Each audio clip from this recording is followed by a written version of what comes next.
Quand je suis revenue, bon, Gaël était déjà dans les sociétés depuis un certain temps. Quand je suis revenue en 97, on a eu, je dirais, 2 années devant nous, puisque papa avait à l'époque 58 ans, pour mettre en place son départ et les donations qu'il souhaitait nous faire au profit de Gaël et de moi-même.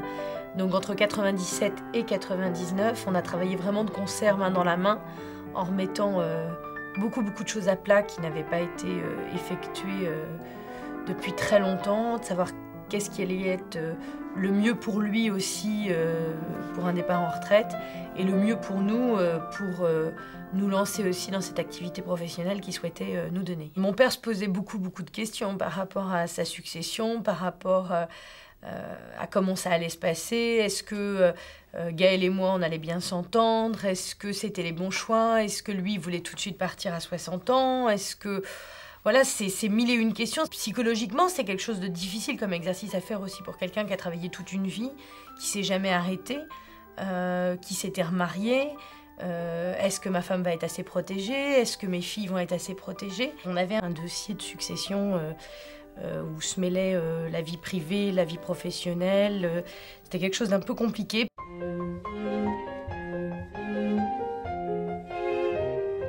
J'ai rencontré Monsieur Avril lors d'un rendez-vous qu'il avait pris à l'étude, quelques mois après mon installation. Il a souhaité que je réponde à ses questions. Il m'a livré de but en blanc, lors d'un rendez-vous qui a été assez rapide, la totalité de son dossier et de la complexité, des questions qu'il se posait. Suite à sa demande de départ en retraite qu'il espérait voir réalisée dans les 2 ans. En regardant le dossier, je me suis aperçu que c'était un dossier global qu'il fallait traiter tout d'un coup et que je ne pouvais pas répondre tout seul et dans un temps assez rapide aux questions qu'il me posait. Alors j'ai pris contact avec l'UNOFI et tout de suite on a brossé rapidement au téléphone le tableau des questions qui étaient posées par le client. Et nous avons convenu de faire le point sur le dossier en sa présence.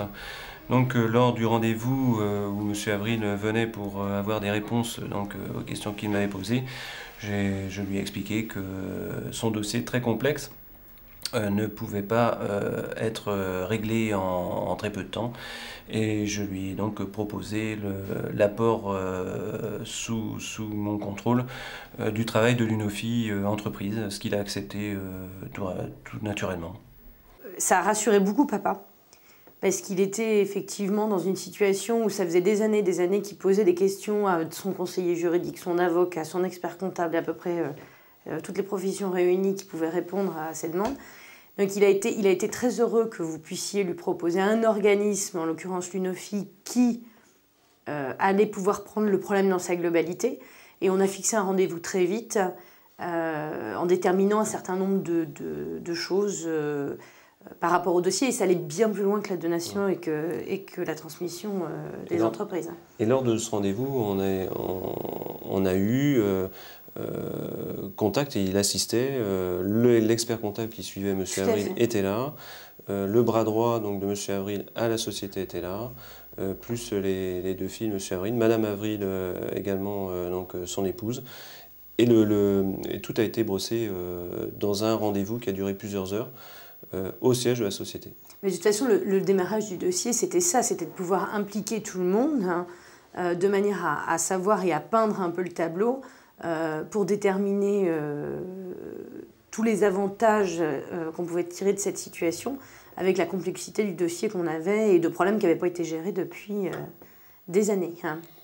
Oui, parce que ça a dépassé largement la simple consultation pour la donation-partage. On avait d'autres préoccupations qui sont survenues au fur et à mesure de la discussion.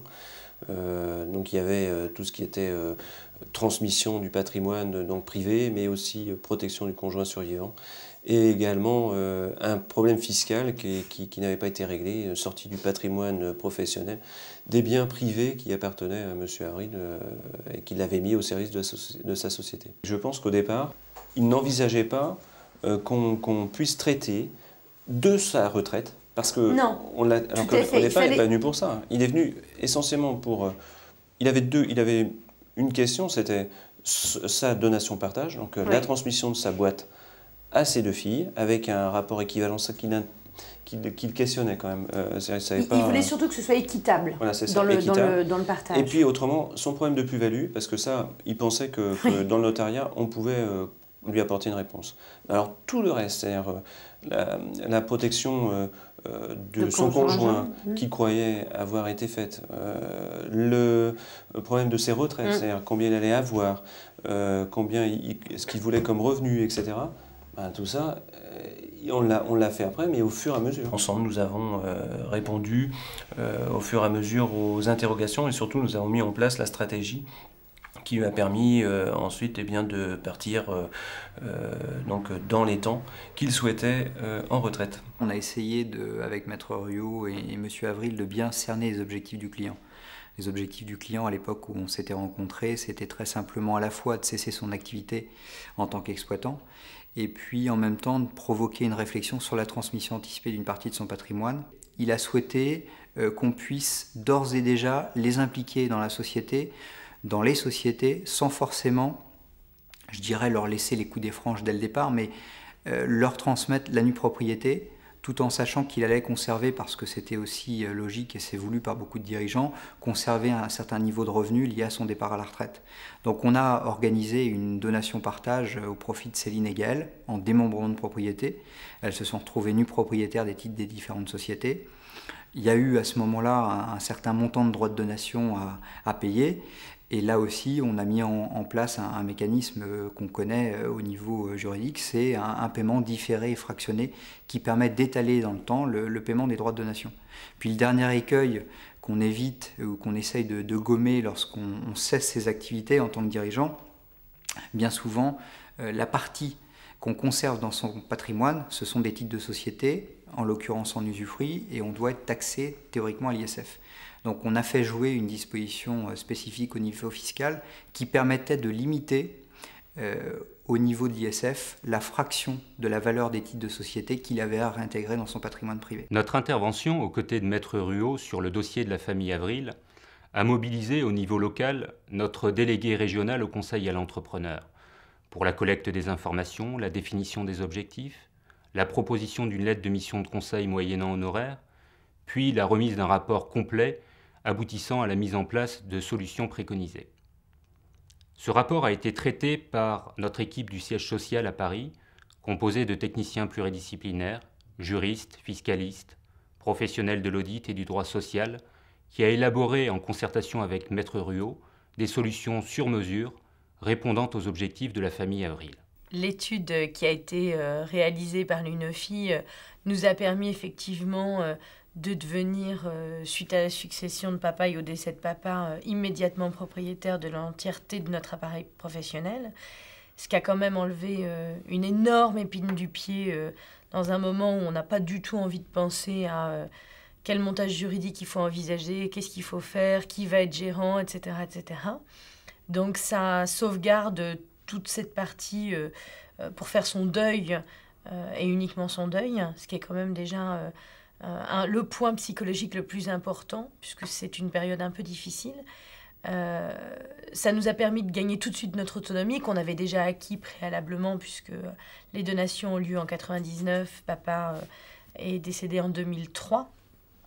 Donc on était déjà bien rodés, Gaëlle et moi-même, sur le fonctionnement qu'on avait décidé dans les sociétés.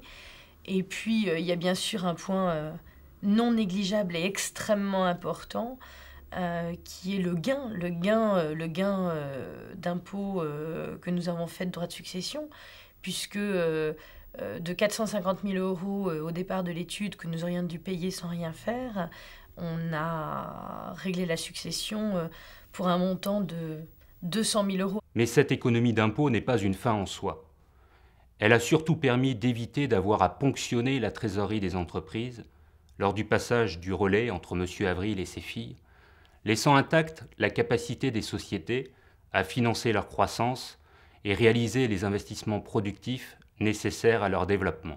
En 2003, on a dû faire face quand même à une lourde succession qui, si elle n'avait pas été aussi bien préparée, aurait été certainement catastrophique et aurait emporté la totalité des entreprises que notre père avait bien voulu nous donner en 99, avec des conséquences économiques très importantes pour ma sœur et moi-même, qui auraient été même vraiment très difficiles à gérer. Ces optimisations ont contribué, dans une certaine mesure, à faciliter le passage d'un mode d'exploitation plutôt artisanal à un groupe de sociétés mieux structurées dans leur management et dans leur organisation, mieux armées pour affronter la concurrence, financer de nouvelles activités, maintenir et créer des emplois. Le rapport avec le notaire, c'est vraiment un rapport global. C'est jamais lui qui va prendre les décisions à notre place, mais au moins il sera là pour nous stimuler et puis nous faire poser des questions et les bonnes questions sur notre environnement familial, sur notre environnement personnel et puis sur notre environnement professionnel, bien sûr.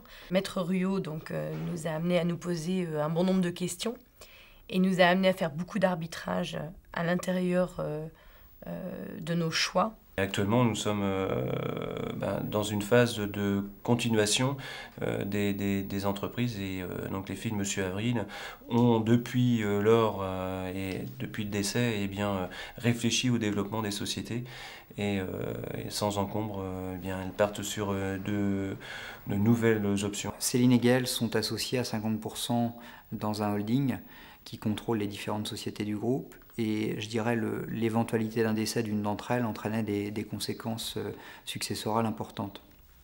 Le dispositif fiscal qu'on a préconisé aux côtés de Maître Ruot était la mise en place d'un engagement collectif de conservation de titres qui permettait de réduire de 75% la valeur des titres qui rentraient en succession. Ça minimisait ainsi le coût lié au décès et ça permettait d'anticiper sur des conséquences dommageables au niveau des sociétés. On a ensuite travaillé sur un système de prévoyance qui permettait à la survivante des deux de disposer de liquidités pour régler les droits. Il existe une bonne alchimie entre le notariat et les outils qui sont mis à la disposition des notaires et de leurs clients, puisque au final, dans ce dossier, on constate donc que j'ai eu à ma disposition, en ce qui me concerne, des techniciens hors pair qui ont su répondre aux questions que me posait la famille Avril. Le rôle du notaire et du notaire s'arrête pas simplement là, puisque je pense que c'est un accompagnement long. Effectivement, on a appris dans un climat de confiance, puisque en collaboration avec l'UNOFI, nous répondons aux questions qu'elle nous pose, mais sans problème, elle n'hésite pas à nous soumettre d'autres questions. On a réfléchi depuis, et même depuis le décès de M. Avril, à la mise en place dès maintenant d'une retraite pour les deux dirigeantes de la société. On a réfléchi sur une structure holding qui n'était pas envisagée au départ et elles ont tout naturellement accepté de nouvelles lettres de mission et en collaboration avec leur expert comptable, la nouvelle structure a été mise en place. J'ai pu, en ce qui me concerne, suivre au cas par cas et en fonction des préconisations qui avaient été faites, tous les actes qui nécessitaient ce changement.